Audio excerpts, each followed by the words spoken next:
Hello, and welcome to the Superintendent Effect, the podcast where we highlight great leaders leading great communities. I'm Ann Brown, your host. I'm the president and CEO of the Cook Center for Human Connection. And today I am so excited to be joined by Dr. Terry Brenner from Grand Forks Public School in North Dakota. Thanks, Terry, for joining us today. Well, thank you for having me, Ann. So a lot of people don't know a lot about North Dakota. I have one fun story that somewhere in here I'll get it out there and tell it, but tell us a little bit about your district. Well, our district is in Grand Forks, North Dakota. We're a university town where the flagship university stands, the University of North Dakota Fighting Hawks. Basically known for hockey. North Dakota is known for hockey. Grand Forks is as well, but we do have other sports teams as well. Our school district is about 7,500 students, pre-K through grade 12. And actually, I'm the superintendent for two school districts. We have a joint powers agreement with the Grand Forks Air Force Base, which is 14 miles west of the city proper. And we have one school at the Air Force Base. And the Air Force Base itself is a high-tech drone type facility with all kinds of opportunities to grow in the future in high tech. So we have a K through 8 school on the base, about 280 students there, and again, 7,500 students overall. So we are a town that has grown from the Red River. The Red River runs north into Lake Winnipeg. We're one of the few rivers that do run north in the continental United States. And we have a total of 19 campuses, which includes the education center that I'm standing in. And this is my 8th year as superintendent. It's been a long career for me. I took the long path to get here, so I'm just finishing my 43rd year overall. My background started in deaf education, special education, and also general education, and then went through, the principalship and director type level positions. My wife and I moved to the Middle East the 07-08 school year, where I was the director of school leadership for the United Arab Emirates government schools. It was a 1-year hiatus, and it was a wonderful professional and personal opportunity for me, but came back to this same district. I've been in this district for 31 years, went into the director of C&I professional development role, and then became superintendent in 2018. And so a little bit more about our district. When I was selected for this position, I remember having 7 interviews over the course of 16 hours in one day in February, and 3 of them were on YouTube. And my final interview was with the 9-member school board. And when they asked me the question, that final question, why should we hire you? My answer wasn't, you should. My answer was, we have some major challenges in front of us. One is our budget. Second is facilities and deferred maintenance. And if you're willing to have the courage to stand with me and by me to have those tough community conversations, then consider me as a candidate. But if you don't want to have those conversations and push our community into the future, then please don't select me as your candidate. Well, they selected me. So we've had some tough conversations. And as I started this conversation earlier about, we've grown from the river, and basically our community is spread out in this very narrow band from the river, just growing south. And so as the city proper of Grand Forks was developed along the river, that's where our old small neighborhood schools are. And our old 120-year-old downtown Central High School is located. And then we had this thing in 1997 called the 500-year flood, which wiped out about 80% of our buildings, or influenced that we needed to put money back into it. And thank goodness, that this happened before Hurricane Katrina, because we got a lot of FEMA money to rebuild and replace and refurbish our existing campuses.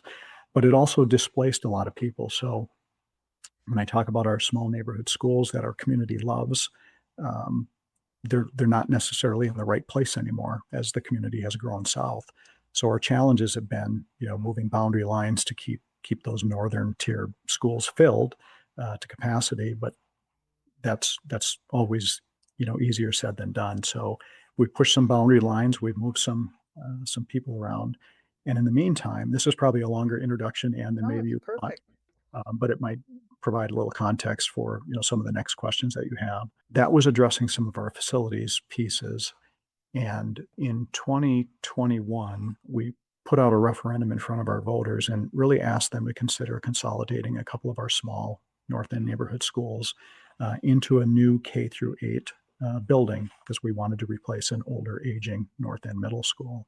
And before we could even get our message out, the community, the North End neighborhoods came out and said, vote no, vote no, vote no. And so we lost that. So we listened to the voters and said, okay, we will just go after a referendum that, will address the middle school. And we were able to successfully pass that in 2023. So we just opened the doors to a new Valley Middle School. We built it right next door to the existing structure, so we never had to disrupt learning. And we made the move over the Christmas holiday break, which in North Dakota is probably not the best time to do it. But we just opened up that school on January 6th.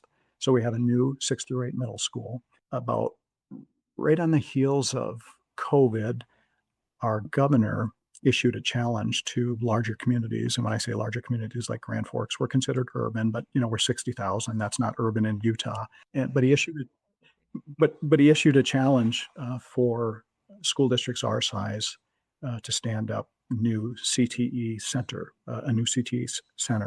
And if we were able to raise money locally through pledges, industry partnerships, we could go after a $10 million state grant. Well, in 70 days, literally in 70 days, community leaders stepped up and we raised $11.5 million. So we were able to get the $10 million from the state. And so we built a new Career Impact Academy. We have students who now our medical careers courses have just exploded because we have more space. We are partnered with 6 other smaller bedroom communities from a 30-mile radius. They send their students in on a bus. We have 100-minute block schedule. And now we're even going to get into an agreement with East Grand Forks High School, which is across the river, which sometimes is complex to do when you're crossing state lines, but they're going to be part of the Career Impact Academy as well. And oh, by the way, I just have more to share. We also, in March of 2023, I received an email from the OLDCC, Office of Leadership. I won't remember the whole acronym in DC, but they said, look, your school on base is aging. It's 61 years old. We did a walkthrough in 2017, and you have an opportunity to be one of 10 public schools on a military installation to either do a remodel, refurbishment, or a total new build. So long story short, we went through several bureaucratic layer processes, and we have access to the 80% funds, and our impact aid dollars will take care of the other 20%. So we are having a groundbreaking ceremony tomorrow morning at 10 o'clock to build that new pre-K through 8 school at the Grand Forks Air Force Base. On top of all of that, we were able to put in front of the voters in 2021, September of 2021, asking them if they would support increasing our building fund by 10 mils so that we could take that 2.5, 2.6 million, bond it, and air condition all of our existing facilities. So that's what I meant by my introduction when the board asked why we should hire you. Those were all the things that were going through my mind, other than the kind of surprise email I got about building a new school on the base. So this notion of deferred maintenance, we don't even have that conversation anymore. We're just really in a good place with our facilities. We still have some budget challenges, and this is a good thing, but one of the aggravants to our budget challenges is over the last 4 years, we've increased our compensation for all staff, all 1,700 people on payroll, by 20%. Wow. So we are now a front runner in the state of North Dakota. But in doing so, we'd had to balance our budget by 4.4 million. We had to find that somewhere else to make some reductions. That wasn't popular this last year, but nonetheless, we have our staff in a good place where they can pay their mortgage and be able to afford to live in Grand Forks. That was a long introduction, Anne. No, it was wonderful. It's generated so many questions. So I had a chance to look it up. Office of Local Defense Community Cooperation. That's what Thank you. C stand for. Thank you. But I want to start back with the military base because I think that was really interesting that you were saying. So do they run as their own school district? We have 2 school board? boards. Yeah, Okay. we have a District 140, that's the Air Force Base Board, and they function as a pseudo-independent school district. Yet we have a joint powers agreement with the city proper, District 1, where all employees of the Air Force Base are employees of District 1.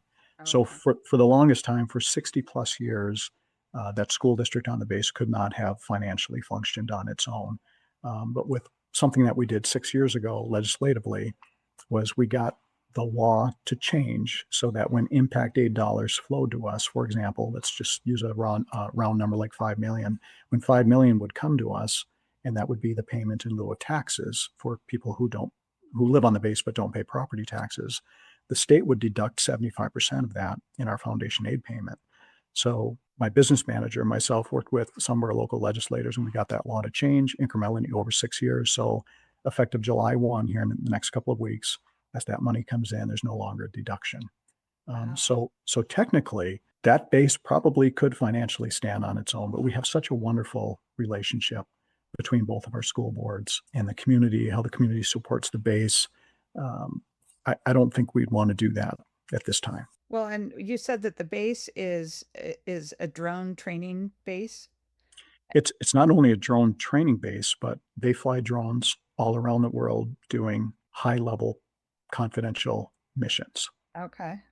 So when things So, are happening over in the Middle East right now, yeah, it's very likely our pilots are sitting in in North Dakota.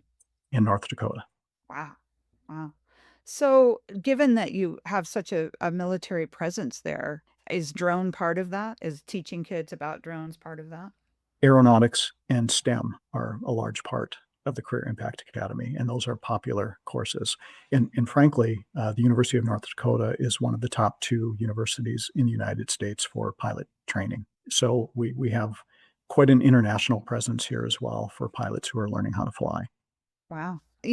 Just listening to all of the things that you laid out, people just don't understand all of the different pieces and parts of a school district that you're over, or that a school district even has those pieces and parts, right? When people think about schools, they think about kids, desks, teachers, principals, maybe. They don't understand that a superintendent is driving legislation, is working with the Department of Defense, is thinking about the facilities of these 120-year-old buildings. And I loved your introduction because it really just shows the depth of knowledge that you bring to this position and the commitment it takes to do this work. Well, and I'm also adjunct faculty at the university where I teach leadership courses in my spare time when they need me.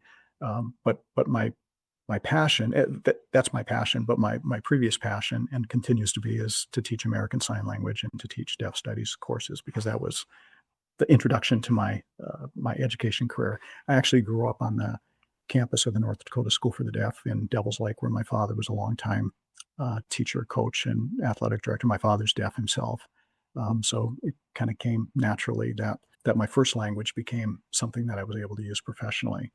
But having said that, this profession is so complex, and one of the leadership courses that I love to teach is really org theory, and it's really about leadership and being framed. And Bowman and Deal are two of my favorite authors.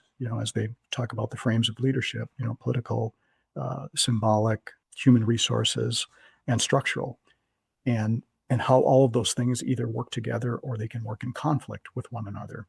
And when I took this position as superintendent, I told myself I would never get stuck in the political frame of leadership. But the reality of the superintendency is what you've already described. We spend time at the Capitol in Bismarck. We spend time in Washington, D.C., with our congressional folks, making sure that impact aid will continue to flow here.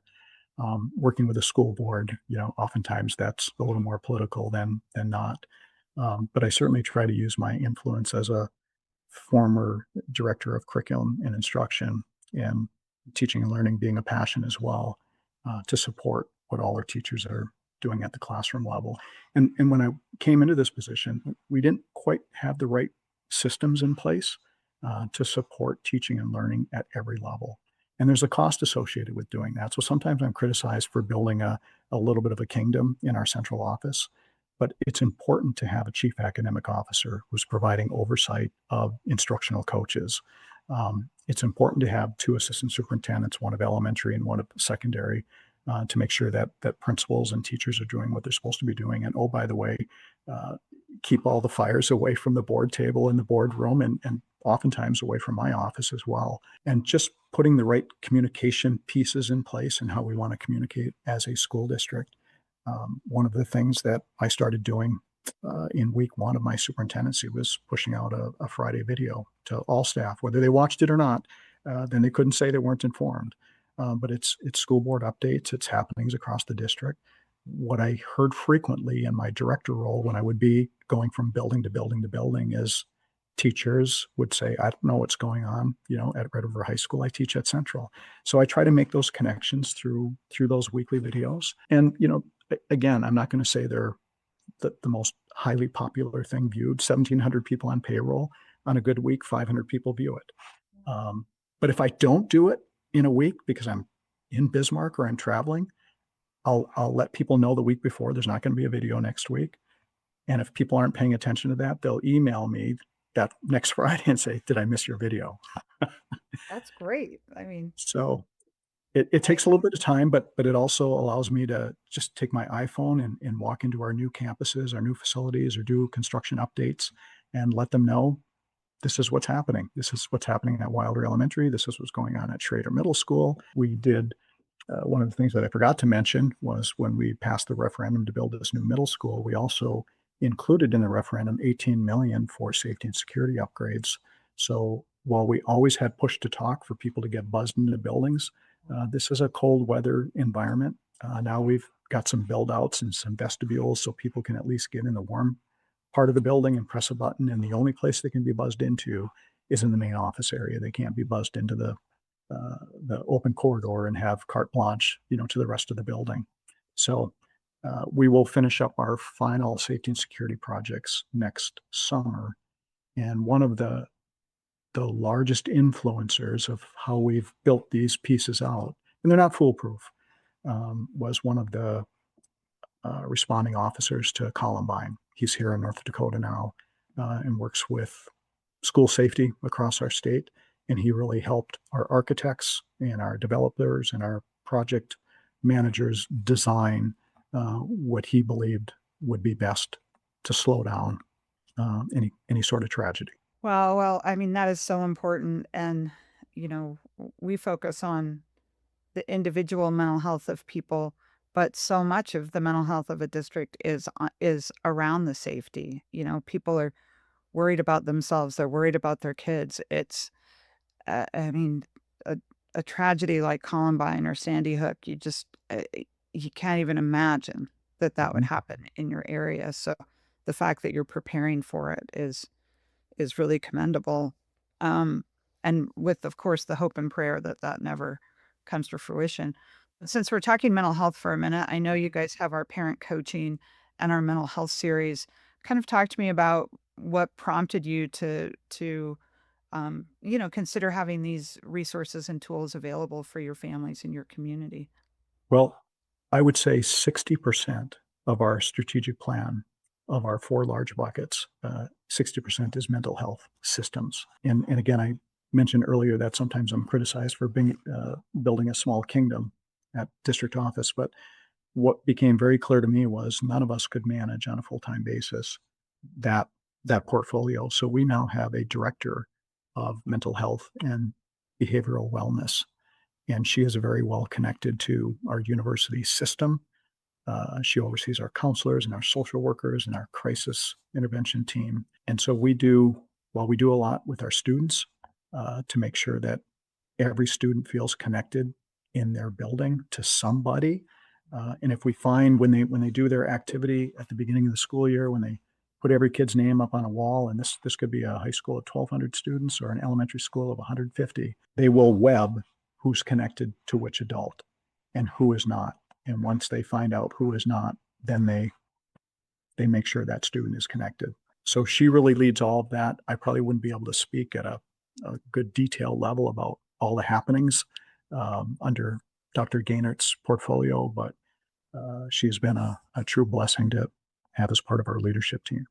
I mean, there's research after research after research that talks about a student having a relationship with one caring adult in a school can make all the difference in their academic and emotional success. So that web is such an important thing. And I don't know that all schools do that. I know that some do, and I think it's very, very important. But to be able to, I've seen it done in schools, and the way you described it seems very similar. But basically, at the first faculty meeting, they've got every child's name up there, and the faculty goes through with dots basically and just says, "Yep, I know that kid. I know that kid. I know that kid." And you do find out there's kids that don't have a dot, that no one knows who they are. And when you do that, then you can, put some special TLC on them and help them get connected and help them feel a part of something. So, that alone is an amazing experience for speaking to the mental health supports of your system. Well, and the other pieces of the system that we've put in place is we know that, the one size doesn't fit all for every one of our learners. So not only do we have our elementary, middle, and high school campuses, we do have an alternative high school. We have our Career Impact Academy that has just opened the doors for even students who are maybe they're medical career bound, but they're taking an autos class because that they just like to work on They like engines. tinkering with a car, right? They like to tinker, but also we have what's called a Sales Center, SAIL, and these are students who have been in transition. They might be coming out of recovery. They might be displaced. They might be on foster care. They might be new to our community, and they just don't quite fit in any of our packages. And that's just a small satellite campus that we have with, maybe 15 or 20 students. They're usually full-time working in the community, so their schedule is built around their work schedule, around transportation, whether they ride the bus or their bike or however they get, to the sales center. We opened up a virtual high school just this past year. We thought we'd have more students. We had about 80 plus families, parents expressing interest. When it came time to register, we had 26, but we had three high school graduates through our virtual high school academy this year. So we had graduation at the sales center. We had graduation at our in person for our virtual high school for the three, then our three high schools. So we had 5 different graduations. That's just my way of saying we are creating multiple pathways for students to get to the finish line. I can't remember which keynote speaker I heard say this or what author I read this from, but we want to make it almost impossible to fail. I Um, love that. I and our, I I have not heard, we're probably running in the same circles when it comes to conferences, and I haven't heard that exact statement, but what a powerful thing to think about with kids. It's, everyone has the opportunity to get through school in a district like Grand Forks, and that's just, that's how it should be. That's how education should be everywhere. And I also just love hearing the career pathways because, I think about people who choose not to send their kids to public school for whatever reason, and I think they don't understand all of the different offerings that are happening in public school that, I mean, college credits and career paths and just all of these opportunities that schools now offer to kids that, even, well, my kids are now grown, but even my kids that are in their 30s didn't have these same opportunities. And schools have just become a place where, as you said, we want to make it impossible for kids to fail. We want to make it so that they all have the opportunities to go forward and have the life that they choose and that they want to have. Let's say, what in this past year, what's something that you just think, wow, I want everyone in the world to know that this is happening in Grand Forks. well, and it was the hardest thing that we had to do as a school board and district leadership team was to balance our budget because we gave out almost 20% increases over the last 4 years. We want to invest in human capital. We want to attract and retain the best and the brightest. We want Grand Forks Public Schools to be the lighthouse of North Dakota. And by doing so, we have elevated those compensation packages. And oh, by the way, we put paternity leave, 6 weeks of paid paternity leave into the negotiated agreement. So if people can't see that as a win, then and who want to start a family and still afford to live in a house, then I'm not sure what more we can do. But in doing the major investment in people, we've had to balance the budget on the other side, and that has come, at a cost. There's some things we've had to scale back, and let me just say that our community is, I think it's 21 or 22 years consecutive running. We are one of the best 100 communities for music education, listed by NAM, NAMM organization. That's another one you'll have to look up. And No, I think I know that one. It's the National Association of American Music Educators or something. there you go. Thank you. Thanks for helping me out on that. But I actually know that one. in doing so, we have again we have a fine arts program that is second to none. Anybody who moves here from the East Coast to the West Coast, and the first thing they look for in is where are the private schools in Grand Forks? Well, we have some, but listen, why don't you come give us an opportunity? And we think once you join us, you won't want to leave. And once they do join us, they say things to me. The parents say things to me like, "This would have cost me 50 grand in New York to have this kind of experience." So we actually offer private vocal, private orchestra, and private band lessons at middle and high school. We did scale that back, and that created a buzz across our community that we're cutting education. No, we're not cutting education. We're going from maybe 4 individual lessons a quarter to 3. You're still gonna have individual lessons. And music teachers, we want you to think about, the structure and how you see your kids individually. Maybe your top tier kids who already go to the university for private lessons don't need you, for a private lesson. We still wanna have the gold standard of performances across our community.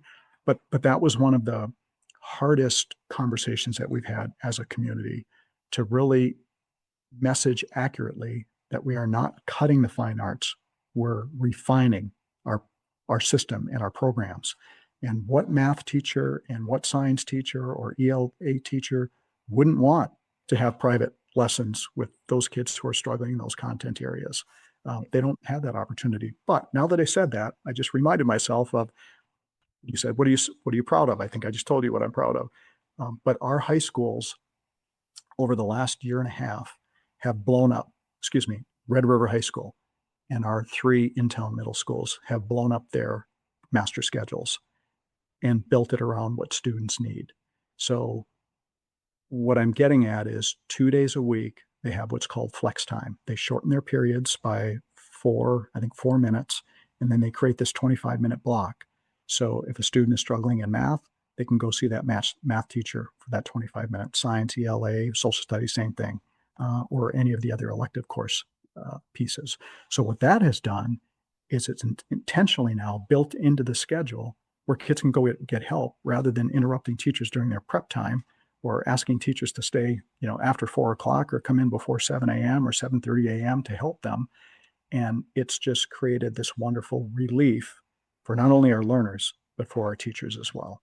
And we're just super proud of that. And our principals have, they just presented last fall at a state conference here in North Dakota, and they've had lots of other school districts reaching out. How did you do that? We'd like some help. And attached to that as a bit of a sidecar is attendance has been a real challenge since COVID across the nation. Same here. We had like a 33% chronic absenteeism rate. And so we now have a better system in place where students are held accountable for their attendance and parents are held accountable for their attendance, mostly at the high school level. And when they reach certain thresholds of absences, we've got people involved. And then the next phase, we've got more people involved and a contract involved and parents involved. And that has changed students' perceptions of why it's important to be in school. Because it was just too easy with Google to not be in school and do their assignments sitting at home in bed. And it's also reduced the aggravant of students failing courses. We have fewer students failing courses than we did before because they're now present. Yeah. That doesn't mean they're all engaged 100% of the time. I don't want to sound like Pollyanna here, but it has really shifted the culture of why it's important to be in a face-to-face model. I'm sure. I mean, when when they feel the hope, maybe you don't understand something, but that 25 minutes is coming up and you're going to go see Mr. Smith because that's the thing you're struggling in. That's amazing. And I just want to thank you for keeping the arts and not letting that go, because that is one of the, highlights for so many students. And I feel like I've watched a national parade that maybe had Grand Forks High School in it, like maybe a Macy's parade or a Yes, you did. California parade. I wanna say it was Macy's, right? A couple of years ago, or I think it was Central High School that was in one of the parades. Yes, it might have been the Rose Bowl parade. Might have been. That sounds right, because I did feel like California. But anyway, I feel like I've seen you guys on TV, so how cool is that? And, good for you. Tell me something about you personally that maybe people don't know. Well, I might have leaked that out, at the beginning, that deaf ed is my Oh, background, right. That's so um, cool. and I'm very connected to the deaf community, um, and I just love teaching deaf studies, and I love teaching American Sign Language level 1, 2, and 3 and 4 if they need me. I just, this isn't a promo, but I just authored a book that's on Amazon, was just released on February 15th. It's called Listening Within: The Henry Brenner Story, and it's a book about my father, and all that he's accomplished as a human being without any sort of supports. When he was going to a school for the deaf in Providence, Rhode Island, from preschool to grade 9, and that was his opportunity. And when grade 9 ended, he was to go into the workforce, and he chose not to do that. And I'll leave the rest of the story for you in case you want to pick it up on your I do Kindle or wanna pick it something like up. that. So that, and Go ahead. and also I'm a proud dad. My wife and I started our family super late in life, not by design, but we're happy that our son is with us. He just finished his freshman year at Red River High School, and he too is not only a really high performing student, he's involved in a number of activities, both athletic, and he's a jazz band keyboard player. So we're just at our age, we're really enjoying parenthood. I was gonna say you are in the prime. I mean, that's uh, those high school years are for me, they were so fun, because it's the last chance you get to just be with them constantly Yeah. until they're adults, and then after that, it's all sort of giving them away to others. So Yeah, we don't want to do that. yeah, no, I get it. I mean, oh, anyway. Well, Dr. Brenner, this has been just a delight to get to talk to you, and Grand Forks is so fortunate to have you leading their strong community and being their strong leader. So thank you so much for all that you're doing. Thank you for how you're sharing around the nation and influencing others in their work as well. So it's just been a delight. So thanks so much for joining us today. Well, and thank you. It's been my pleasure, Anne, to be with you today. Thank you.